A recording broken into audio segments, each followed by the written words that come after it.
Welcome to the Lyster Health Talks podcast. Listen in as the team focuses on relevant, relatable health content that empowers your health and the readiness of the force. We are officially clearing the runway for a special mini-series dedicated entirely to aviation medicine. Over the next few episodes, we're diving into the critical role aviation medicine plays in keeping our pilots and crews mission ready and showing you exactly how our care keeps you in the air. Let's prep for takeoff as we talk aviation medicine here at Fort Rucker, the home of Army Aviation. Welcome to the Aviation Medicine mini-series. I'm Lieutenant Colonel Leah Steder, the Director and Commander of Lyster Army Health Clinic and the host of the Lyster Health Talks podcast. Too often, conversations about mental health are surrounded by misconceptions, uncertainty, or concerns about career impact. The reality is that maintaining psychological health is just as important as maintaining physical health. In today's episode, we'll discuss common stressors facing aviators, when to seek help, and how aviation psychology helps keep our force healthy, resilient, and mission ready. I'm joined by two of our experts in this arena.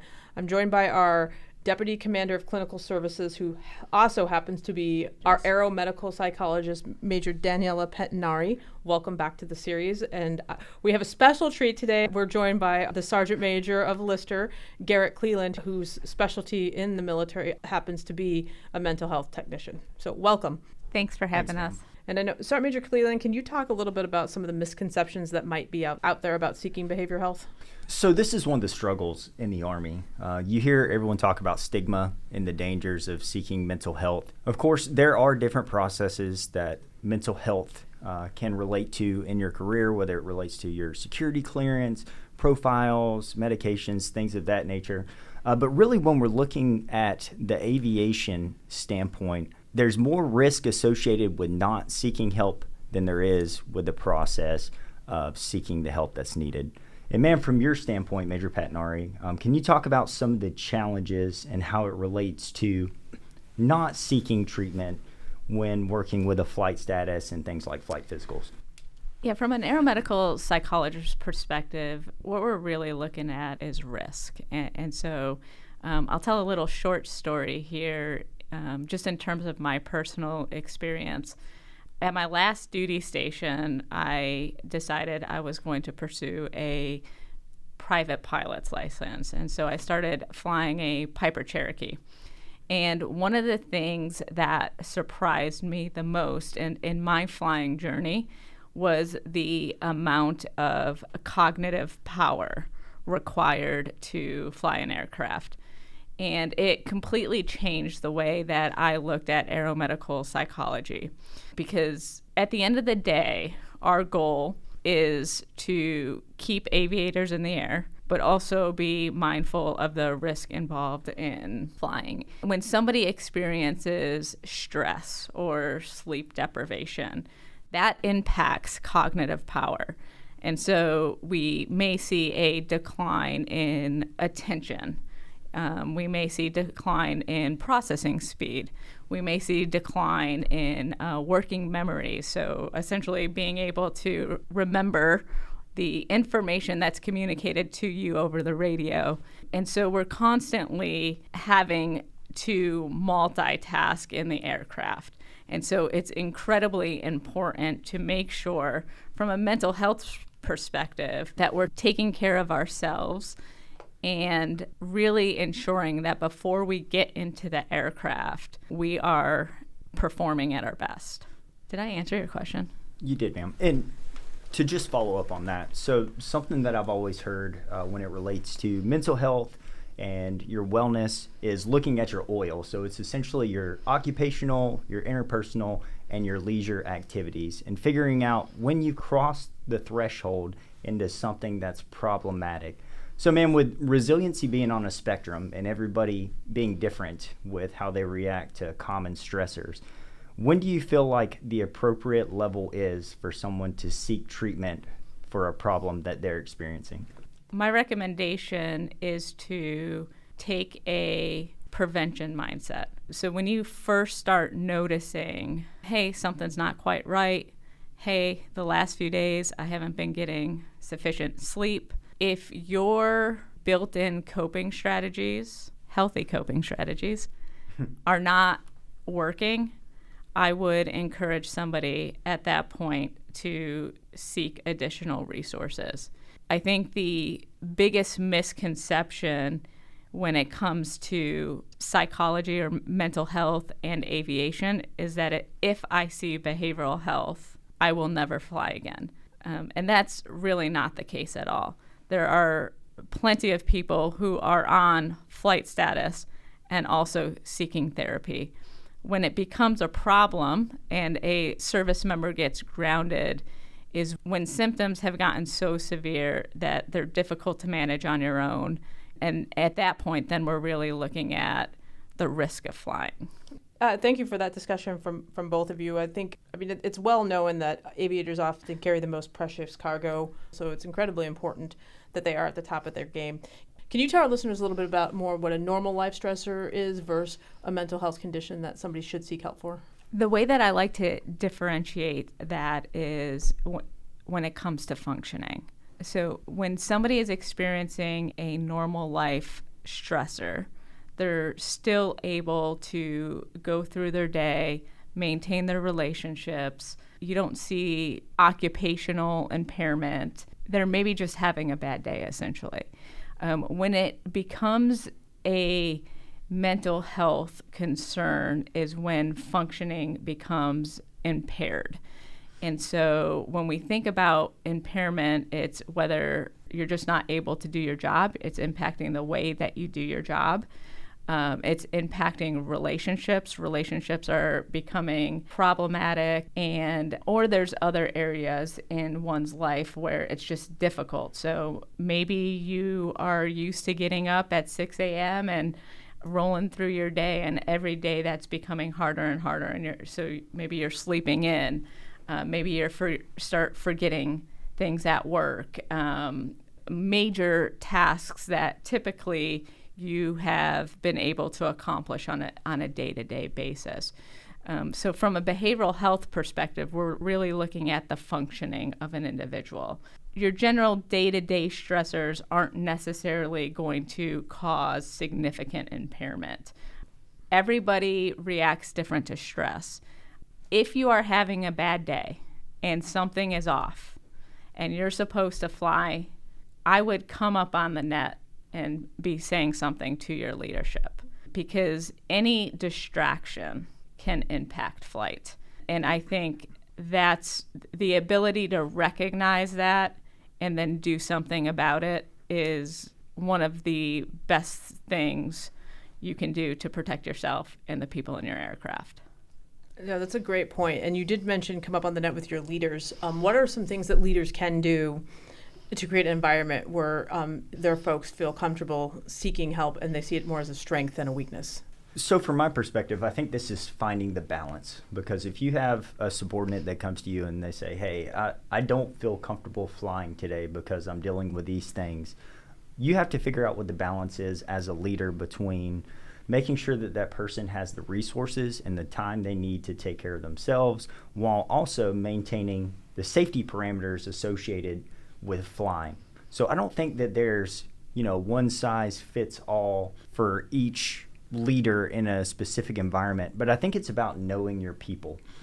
I think that's a great point, Sergeant Major. I really think it's important for leaders at all levels to know their people. I think sometimes we just get caught up in the daily grind of what we have to do, that sometimes we forget the human element of our formation.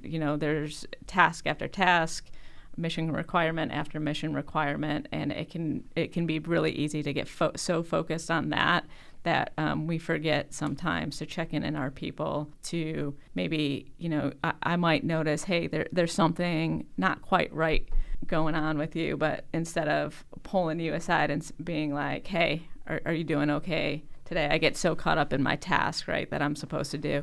And I think if we can place more emphasis on the human side, we would be better at intervening. I think that's why it's so important to be present as a leader, because if you lead via email, you're not going to be able to see the eyes of the person that you're talking to and understand if something's different or if they look different than your normal interactions with them. And that's really how you at the ground level, determine if there's concern, risk, or additional support that's needed. Yes, our major always says don't be a closed door leader. I do say that all the time. Open the door and make sure you know your people. No, those are both great points, and I do want to circle back a little bit. So leaders need to routinely communicate, and I know the stigma has been there for years that if you seek behavioral health, you will get grounded, and you've mentioned it several times today that is not the case. We've mentioned in other podcasts that the reality is the flight surgeon and the aero medicine psychologist want to find ways to keep folks up. I know we've talked a lot about stigma, and I know there is stigma when it comes to aviation specifically. But the reality is that, one, if you seek mental health services and you don't meet a diagnosis, a major mental health diagnosis, then you're likely going to remain on flight status. If you do meet criteria for a mental health diagnosis, you will likely be temporarily grounded. My expectation is that folks would go through a trial of treatment. And generally speaking, what we see is once people go through treatment and demonstrate improvement, they're going to get back up in the air. It's very far and few between that I ground somebody permanently unless there is some serious mental health illness going on. And so I would just encourage people that if something's feeling off, get the help you need early, because oftentimes treatment will be shorter. Okay. We have a multitude of listeners on here. A lot of them are new folks that are trying to join Army Aviation. Can you talk a little bit about it? Was it imperative for them to know when it pertains to talking a little bit about any past mental health experiences?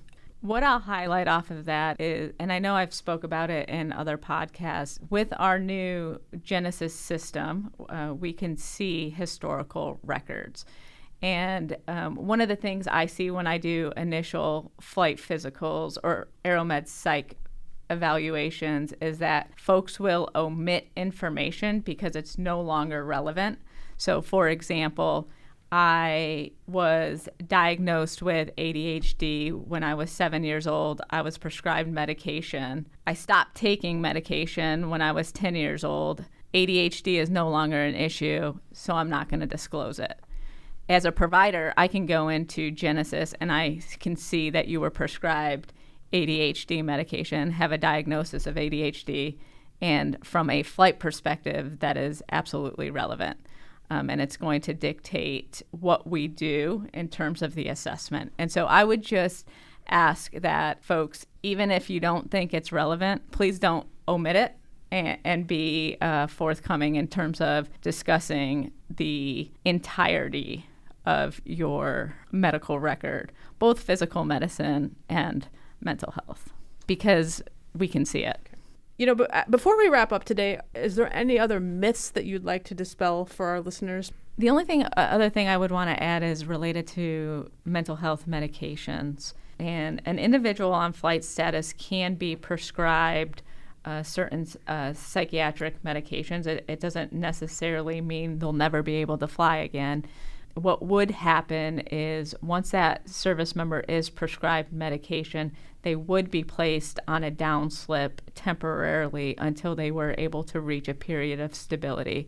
So when we were looking for about a 3 to 4 month period of stability on a medication and dose, and once they've reached that therapeutic dose, we would then conduct an Aeromed psych evaluation and get them back up in the air. But just because you're on a medication, just because somebody recommends a medication doesn't mean that you'll never be able to fly again.